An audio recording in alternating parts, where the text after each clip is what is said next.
Pada bulan Juni 2021, KPK mengunjungi Aceh. Kedatangan KPK ini sempat menimbulkan kontroversi di kalangan masyarakat Aceh. Pada hari ini saya ingin mewawancarai atau meminta pandangan mahasiswa terkait persoalan tersebut.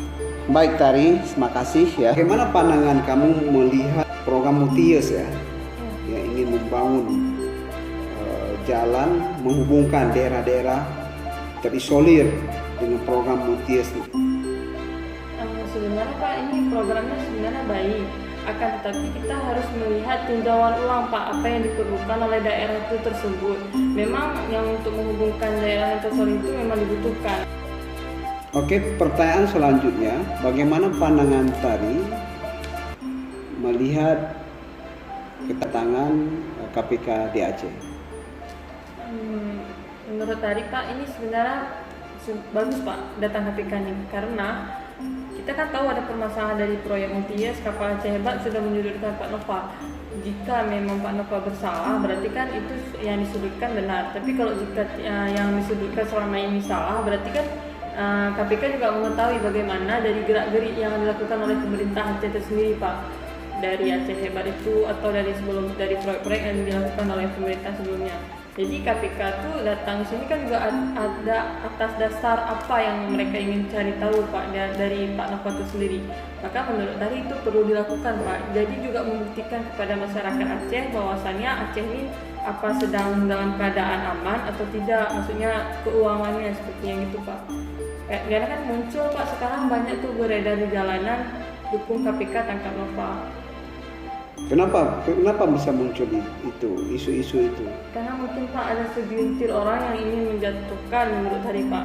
Karena kan posisinya Pak Nova ini selalu disudutkan Pak. Jadi kita juga nggak tahu, mungkin atau dari media sudah luar tersebar adanya tagar dukung KPK tangkap Pak Nova. Kalau menurut Tari, apakah isu-isu yang digulirkan itu terlalu berlebihan atau memang layak isu itu digulirkan baik di media sosial? Sebenarnya kalau belum ada bukti atau identifikasi apa yang dilakukan oleh KPK itu sebenarnya terlalu berlebihan Pak. Itu terlalu dibesar-besarkan ya? Iya Pak. Kedatangan KPK ke Aceh terlalu dibesar-besarkan, sedangkan kedatangan mereka itulah memang semata-mata untuk mengecek ya, penggunaan anggaran untuk pembelian kapal Aceh 1 sampai 3 maupun terkait dengan program Mutius ya. Jadi ini memang sudah menjadi tugas untuk KPK ya. Ya, kita kan nggak tahu Pak atas dasar apa orang itu datang ke sini, walaupun memang orang itu juga mungkin udah ada kecurigaan tersendiri. Enggak, mereka datang memang berdasarkan data-data juga yang disampaikan oleh masyarakat atau organisasi-organisasi yang mungkin peduli terhadap ini kan, terhadap Aceh juga. Tapi menurut saya juga kedatangan KPK ini ya memang sudah tupoksi mereka. Oke, jadi dengan kondisi seperti ini, apa yang harus dilakukan oleh Pak Nova? Sebaiknya Pak Nova menemui dan memperjelas itu. Ini kan belum ini Pak. Menemui dan perjelas apa maksudnya? Jadi gini Pak, kan KPK ini kan datang nih Pak. Tapi kan satu posisi kan Pak Nova katanya positif COVID. Iya, positif COVID dan harus isolasi mandiri 3 bulan. Tapi tidak ada bermasalah. Ya, isolasi 3 bulan. Iya. Bukan berarti tampu kepemimpinan itu roda pemimpinan nggak berjalan, tetap berjalan secara daring. Terus seperti di kampus juga. Kalau kita nggak bisa tatap muka berarti secara daring, memimpin rapat ya secara daring, lalu koordinasi juga daring. Jadi tidak ada masalah sebenarnya. Ya, jadi juga kadangkala terkait dengan isolasi mandiri 3 bulan itu juga terlalu dibesar-besarkan ya kan? Iya Pak. Sebenarnya tidak ada masalah. Jadi apa yang dilakukan oleh Pak Nova nih? Pak Nova seharusnya juga mengeluarkan klarifikasi ya? Ya, klarifikasi kepada media. Tadi saya sudah wawancara dengan Tari, salah seorang mahasiswa FISIP. Selanjutnya saya minta pandangan dari Syarifah ya, juga mahasiswa FISIP Indonesia. Oke Syarifah, bagaimana pandangan kamu terhadap kepemimpinan Pak Nova, baik ketika beliau menjabat sebagai PLT maupun setelah diangkat menjadi gubernur definitif? Oke, sebelumnya dari pandangan saya sendiri, semenjak kepemimpinan Pak Nova, dari sebelum atau sudah dia menjadi jabatan sebagai gubernur seperti sekarang, yang menjadi tolak ukur seorang pemimpin itu dari kebijakannya adalah kebijakannya memang Pak. Dari setiap kebijakannya atau dari implementasi kebijakan yang sudah dia buat, dan tidak terlepas dari kritikan orang-orang di sekitar ataupun rakyat yang dipimpinnya. Jadi terlepas kayak di masa sekarang yang penuh kritikan terhadap Pak Nova sendiri, itu juga jadi introspeksi juga untuk kita, bahwa yang kita nilai dari seorang pemimpin itu bukan kekurangan yang dia miliki, tapi apa yang sudah dia perbuat sebenarnya. Dari mulai kebijakan apa yang sudah dia lakukan, mungkin dari 1 sampai 10 tidak 10 atau 5 dari 10 kebijakan yang dia buat. Dilihat dari masa jabatannya kan masih ada tersisa beberapa waktu. 1 tahun lagi. Satu lagi. Beliau akan mengakhiri kepemimpinan pemimpin Aceh. Oke. Kemudian bagaimana pandangan Syarifah terhadap program Pak Nova itu terkait dengan multi-use, ya, di mana beliau ingin membangun jalan menghubungkan daerah-daerah yang terisolir dengan program multi-use-nya? Ya itu nilai plusnya tadi dari kebijakan yang pemimpin kita lakukan Pak. Sebenarnya ya kita apresiasi untuk awalnya. Kritikan yang dibangun sekarang adalah ketika kebijakan itu gagal atau kurang memuaskan bagi rakyat. Sebenarnya nggak ada definisi gagal sih Pak, lebih tepatnya kurang memuaskan. Tapi sedang berjalan. Program itu sedang berjalan.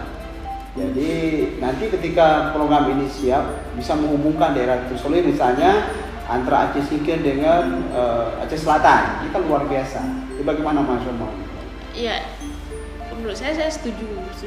Justru kayak misalnya kita tidak ada lagi tempat-tempat yang terisolir, tidak lagi tempat-tempat yang jaraknya butuh biaya yang jauh lagi gitu. Cuman ya seperti yang kita tahu, tipe masyarakat kita sebagian adalah sudah memikirkan dampak negatifnya duluan Bang, dampak negatifnya duluan Pak dari sistem tersebut, maksudnya dari kebijakan tersebut. Karena saya melihat kan kalau misalnya selesai jalan ini menghubungkan antara Aceh Singkil dengan Aceh Selatan itu akan mempercepat. Lamanya kan jarak tempuh antara Banda Aceh Singkil itu 12-14 jam. Memang sangat jauh dan bosan dalam perjalanan ya. Jadi dengan ada kalau siap program ini saya pikir akan lebih mempercepat ya. Oke, kemudian terkait dengan pembelian kapal Aceh 1, 2 dan 3, karena pandangan Syarifah. Justru kita bangga sebenarnya, ternyata Aceh punya transportasi yang bagus gitu, memadai, karena sebenarnya kapal-kapal penyeberangan dari Banda Aceh ke Sabang atau sebaliknya itu kan fasilitasnya kurang memadai Pak ya, dari mungkin kursinya sudah banyak yang rusak atau tempat-tempat yang lain juga banyak yang kurang bagus lagi Pak. Dan sekarang mungkin ketika kapal itu sudah ada dan ada sedikit kerusakan juga jadi komentar negatif juga. Sebenarnya kan isu kerusakan yang kemarin yang dibangun sama media itu kan akibat dari kebiasaan buruk kita Pak, pengelolaan pembuangan sampah yang belum tepat pada tempatnya. Akibatnya kapal itu jadi bocor, kapal itu jadi rusak gitu. Sebenarnya dari kebiasaan pola masyarakat orang Aceh sendiri yang harus kayak jangan suzon dulu sama pemerintah gitu. Kita pelajari dulu, kita benerin dulu sikap kita, bagaimana cara mengkritik pemerintah yang baik, bagaimana cara merespon pemerintah, bagaimana cara membantu pemerintah dalam melakukan kebijakannya gitu. Membantu pemerintah untuk bikin implementasi kebijakan tadi pemerintah. Kita sebenarnya support itu harus ada sih Pak, dukungan untuk pemerintah daripada suzonnya gitu. Oke. Kalau dari pandangan saya sendiri seperti itu. Berarti kalau misalnya kemarin itu ada berapa kali kerusakan, misalnya kapal itu mati di tengah laut. Iya. Seharusnya itu juga harus mendapat respon dari masyarakat, jangan terlalu ini ya. Iya, teliti dulu lah kenapa itu terjadi. Bukan kita inilah karena biaya yang terlalu banyak dikeluarkan maka akibatnya begini, itu terlalu banyak hal yang enggak ini dan segala macam, dikaitkan dengan isu agama, dikaitkan dengan proses negatifnya gitu. Padahal kan setelah diteliti ternyata itu akibat dari pembuangan sampah yang mampet atau segala macamnya yang kita belum cari tahu lah kekurangan dari kebijakan itu apa. Oke, Syarifah, kemudian bagaimana terkait dengan KPK yang baru ini mereka berada di Aceh? Informasinya mereka ingin menyelidiki ya terkait dengan pembelian kapal Aceh 1, 2, dan 3 maupun terkait dengan program TIES ya. Dan sudah ada beberapa kepala dinas yang dipanggil untuk minta keterangan. Bagaimana pandangan, bagaimana mahasiswa melihat kedatangan KPK ini? Kalau menurut bagi saya sendiri Pak, itu ya KPK itu kan yang dikeluarkan sama pemerintah untuk biaya dari kebijakan itu tidak sedikit. Karena uang negara ya? Iya, karena uang negara. Jadi itu menjadi tugas dari KPK? Iya, ada tanggung jawabnya dari untuk pemerintah Aceh juga. Iya. Ya, jadi ketika KPK datang bukan berarti itu salah, bukan berarti harus ada yang dihukum, bukan berarti harus ada yang dipenjarakan. Tapi untuk dilihat apakah ini tepat sasaran, apakah ini tepat sasaran, apakah ini aturannya sudah berjalan sampai mana, mungkin bagaimana keuangannya, bagaimana proyeknya. Bukan berarti harus ada yang dipenjarakan, bukan berarti harus ada yang dipidanakan. Bukan berarti kedatangan KPK mau menangkap seorang. Iya. Karena sudah langsung diklaim bersalah. Iya. Tapi ini menjadi tugas mereka ya. Untuk menyelidiki penggunaan anggaran baik MUTIES maupun pembelian kapal ya. Iya. Oke, jadi bagaimana Syarifah melihat pemberitaan media yang terlalu negatif ya terhadap itu media juga memilih bahan yang masyarakat juga sukai. Jadi ini kembali lagi kayak saya bilang di awal Pak. Masyarakat kita terlalu menyukai berita-berita yang negatif, komentar-komentar yang negatif. Berarti seharusnya media harus objektif juga dalam menyampaikan informasi terkait kedatangan KPK. Jangan memancing isu masyarakat juga, memancing komentar masyarakat juga untuk sama-sama membuat suatu hal yang negatif menjadi negatif gitu.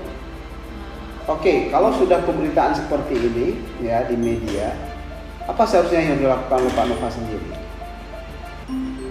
Posisi Pak Nova mungkin menurut saya ini serba salah sih Pak.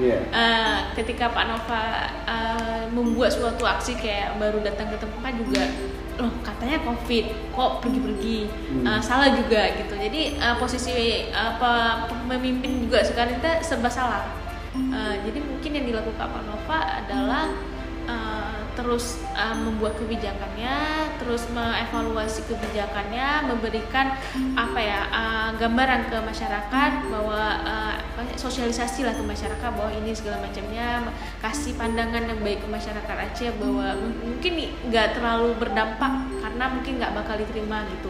Tapi positifnya adalah kita nih masyarakat Aceh ini butuh suatu perubahan aja sih Pak, suatu tindakan yang kayak misalnya yang menurut masyarakat tuh memuaskan gitu, walaupun belum sampai di tahap memuaskan tapi yang bikin suatu hal yang baik aja gitu, mungkin udah bisa dinilai sama kita. Kalau klarifikasi perlu nggak dengan kondisi udah pemberitaan seperti ini, seakan-akan Pak Nova sudah tertuduh, seakan-akan ada misalnya ada gambar-gambar bentuk Pak Nova mau ditangkap, mau seorang pembunuh dicari, perlu nggak kira-kira menurut pandangan Mas klarifikasi dari Pak Nova? Bagaimana caranya? Klarifikasi ya kalau saya nggak tahu gimana caranya Pak, tapi yang kayak klarifikasi yang di berita di media, klarifikasi dari Kepala Dinas Perhubungan Pak Junaidi itu kan beliau klarifikasi headline-nya begini Pak, maksudnya bilang kalau komentar proses penangkapan KPK, penyelidikan KPK itu tidak begitu menakutkan daripada komentar netizen, komentar masyarakat Aceh. Bahkan maaf dia juga menyampaikan bahwa yang bermasalah adalah posisinya sebagai kepala dinas. Mungkin belum sampai bermasalah, tapi masyarakat sudah mengomentari itu udah bermasalah, udah segala macamnya, dan sampai ke keluarganya, terus ke orang tuanya. Itu kan sudah di tahap yang memang udah mencemari nama baik lah sama Pak. Kalau Pak Nova sendiri ketika mencapai kualifikasi mungkin bakal kejadian yang sama. Cuman itu jauh lebih baik sih Pak, ketika sudah memberikan klarifikasi. Karena kenapa? Sudah mulai meredam. Ternyata masyarakat cuma butuh penjelasan. Kenapa sih KPK datang? Kenapa KPK kok bisa datang? Apa yang ditelusuri sama KPK? Dan apa yang Pak Nova sendiri jelaskan sama KPK? Dan sudah sampai mana proyek dan kebijakan-kebijakan yang diselidiki sama KPK kepada pemerintah Aceh? Berarti Pak Nova perlu menjelaskan dan mengklarifikasi Iya. ya, baik data-data terkait dengan pembelian Iya. kapal Aceh 1 sampai 3 maupun terkait dengan Multius ya. Iya, Sehingga sudah tidak sampai mana? tidak terjadi kesalahpahaman lagi di Iya. pandangan ya dari masyarakat, termasuk nantinya dengan data-data itu juga masyarakat semakin jelas dan tidak terpengaruh dengan isu-isu yang dilempar oleh orang pihak-pihak tertentu maupun yang ada di media ya. Ya, pihak-pihak yang tidak bertanggung jawab lah Pak. Karena gini kan, media hanya membuat sebuah berita. Yang melempar itu kan ada lagi gitu. Ada yang lagi yang mempergerakan, ada lagi yang membawa sana kemari. Dan misalnya saya sebagai rakyat biasa, sebagai rakyat Aceh juga yang pasti tergiring Pak. Mau tidak mau pasti tergiring.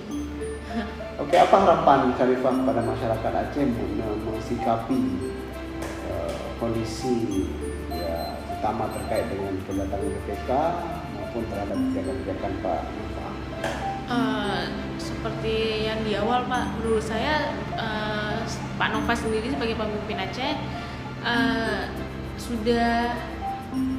sudah membawa begitu banyak perubahan untuk Aceh, termasuk bagaimana cara pola pikir masyarakat Aceh tentang bagaimana partai lokal dan partai nasional bisa bersatu. Itu sudah membuka stigma baru untuk kita bahwa perubahan itu ada untuk kita semua, dan perubahan itu bukan sesuatu yang buruk. Perubahan itu ada hal yang baru itu bukan sesuatu yang buruk gitu. Sesuatu yang baru itu justru harus kita hargai perbedaannya, harus kita hormati perbedaannya. Bukan langsung kita tentang, bukan berarti itu hal yang buruk. Kadang sesuatu hal yang baru itu jadi yang baik untuk. Jadi mungkin untuk masyarakat Aceh sendiri, harapan saya sendiri sebagai masyarakat Aceh lebih menerima sesuatu hal yang baru atau perbedaan atau apapun, tapi tidak menghilangkan identitas kita sebagai masyarakat Aceh. Bagaimana pandangan Munawwarah melihat kepemimpinan Pak Nova baik sewaktu menjabat PLT maupun setelah diangkat menjadi Gubernur Aceh Definitif? Baik, terima kasih atas kesempatannya. Menurut saya pribadi Pak, sebagai seorang mahasiswa, melihat dari segi kepemimpinan dari Pak Nova tersendiri, sewaktu PLT dan sesudah diangkat menjadi gubernur, terjadi beberapa banyak perubahan sebenarnya. Ada dari arah yang segi negatifnya dan juga positifnya, di mana masyarakat kan juga melihat terkait dengan kasus penangkapan yang sebelumnya gubernur dan diangkat kembalinya PLT tersebut, pastinya banyak menuai isu pro dan kontra dari masyarakat itu sendiri. Namun jika kita melihat dari arah positifnya, terhadap adanya kebijakan Aceh Hebat yang dengan adanya pembelian kapal dan sebagainya, kan juga muncul isu yang hangat di masyarakat tersendiri. Walaupun itu ada segi positifnya, pasti ada segi negatifnya dari masyarakat tersendiri itu Pak. Kalau misalnya dilihat dari segi pembangunannya, nampak terlihat bahwasanya Aceh sekarang sudah lebih maju daripada masa yang lalu. Bagaimana Munawwarah melihat kedatangan KPK ke Aceh untuk meneliti atau untuk menyidik ya beberapa kepala dinas atau para pejabat di lingkungan pemerintah Aceh, khususnya terkait dengan program Multius maupun pemilihan kapal Aceh Hebat? Kalau menurut saya pribadi Pak, saya sangat setuju sebenarnya. Kenapa KPK bisa datang ke Aceh? Mungkin dari segi pandangan KPK mungkin ada yang salah dari segi pemerintah Aceh. Seharusnya pemerintah Aceh itu mendukung dengan adanya datangnya KPK ke Aceh dengan membuktikan bahwasanya yang dahulunya disebutkan Aceh itu transparan loh.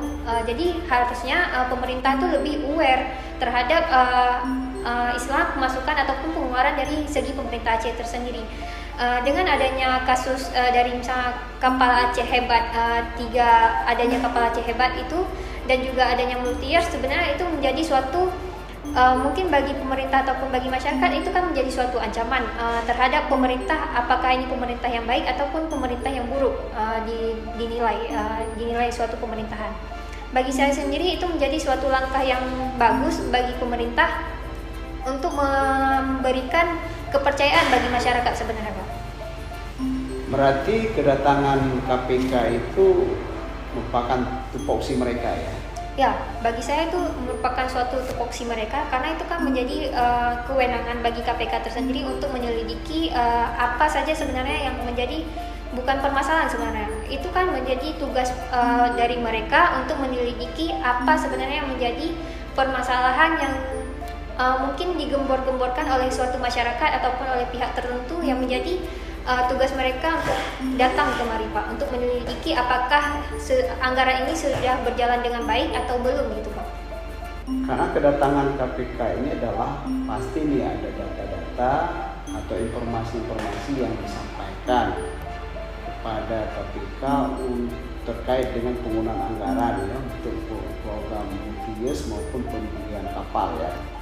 Jadi ini memang sudah menjadi tupoksi KPK kan untuk mengecek ya, mengecek terkait kebenaran data-data yang informasi yang disampaikan oleh masyarakat. Jadi sah-sah saja kan? Sah saja, Pak, karena itu kan menjadi suatu tolak ukur sebenarnya bagi pemerintah. Apakah pemerintah itu transparan atau tidak transparan? Masyarakat kan juga bisa menilai sendiri kenapa bisa pemimpin kita itu dikatakan kayak mangkir lah dari panggilan KPK. Itu kan menjadi suatu penilaian tersendiri bagi masyarakat yang awalnya misalnya mereka pro terhadap pemerintah atau sebagainya menjadi tolak ukur yang berbeda gitu, Pak. Misalnya terhadap kepercayaan masyarakat itu menjadi kurang untuk pemerintah. Jadi bagaimana menurut Manowara melihat kedatangan KPK ini apa istilahnya terlalu dibesar-besarkan di media? Ya, seakan Pak Gubernur ditangkap, ini macam lah kita lihat. Kalau menurut saya pribadi, Pak, itu kan menjadi suatu penilaian tersendiri bagi KPK untuk menyelidiki. Memang itu kan menjadi tugas tupoksi mereka. Mungkin media saja yang terlalu membesar-besarkan, padahal kan mereka cuma mengecek bagaimana sih kondisi keuangan ataupun penggunaan anggaran tersebut, Pak, bagi pemerintah Aceh, apakah sudah benar atau gimana gitu. Oke, jadi dengan kondisi seperti ini apa yang dilakukan Pak Hasan? Menurut saya pribadi, Pak, dengan adanya kasus seperti ini harusnya tidak mangkir ya dari panggilan KPK dan tidak membuat statement apapun seperti itu, Pak. Setidaknya Pak Nova tersendiri memberikan statement bahwasanya beliau mau dipanggil KPK atau apa gitu, Pak. Jangan maksudnya dengan dikabarkan positif dan katanya berbagai alat PCR katanya rusak atau sebagainya, kan banyak, Pak, isu di media sekarang. Nah, itu menjadi suatu penilaian juga, kembali lagi penilaian bagi masyarakat. Kenapa sih Pak Nova mangkir dari panggilan KPK? Pasti punya pertanyaan tersendiri bagi masyarakat. Bagi saya sendiri, setidaknya Pak Nova itu memberikan pandangan beliau mungkin dari media ataupun dari pernyataan beliau sendiri melalui surat ataupun media online Pak Nova sendiri seperti Instagram beliau, mungkin bisa memberikan statement bahwasanya beliau dalam keadaan baik-baik saja akan memenuhi panggilan dari KPK. Jadi masyarakat tidak menilai apapun itu semua dari media sosial, mungkin dari berita atau apa, kan banyak pro dan kontra dengan adanya media tersebut. Oke, berarti ketika kondisi seperti ini, pertama Pak Nova harus klarifikasi, kemudian beliau juga harus terbuka untuk menyambut KPK dan siap untuk diminta keterangan, seperti itu. Benar, Pak. Dikarenakan dengan adanya keterangan dari beliau tersendiri memberikan pandangan juga bagi masyarakat bahwasanya beliau ini kan dari partai nasional bukan partai lokal, karena kan kita memiliki keistimewaan bagi Aceh tersendiri adanya partai lokal dan partai nasional, ada dua partai diibaratkan di sini. Jadi memberikan keterbukaan bagi masyarakat, pola pikir masyarakat bahwasanya beliau ini memberikan kewenangan bagi KPK untuk memeriksa bagian keuangan dari Aceh tersendiri gitu, Pak. Jadi memberikan transparansi bagi masyarakat bahwasanya pemerintah Aceh ini transparan terhadap masyarakat dan keuangan tersendiri juga. Oke, kemudian bagaimana harapan Munawwarah pada masyarakat Aceh mensikapi hal seperti ini? Kalau bagi saya pribadi Pak, harapannya itu adalah setidaknya masyarakat itu lebih aware, bahwasanya lebih prihatin lah kepada pemerintah, jangan hanya saja menanyakan apapun itu kepada pemerintah, tetapi setidaknya memberikan partisipasinya lah kepada pemerintah, dan kepada pemerintah sendiri juga kepada Pak Nova setidaknya memberikan keterbukaan, transparansi bagi pelaku masyarakat ataupun sebagainya, dan tidak mangkir Pak dari panggilan-panggilan KPK ataupun sebagainya. Kemudian terhadap pemberitaan di media, apakah harus cross check ya? Ya, kita sebenarnya sebagai masyarakat, apalagi mahasiswa, harusnya kan memfilter Pak.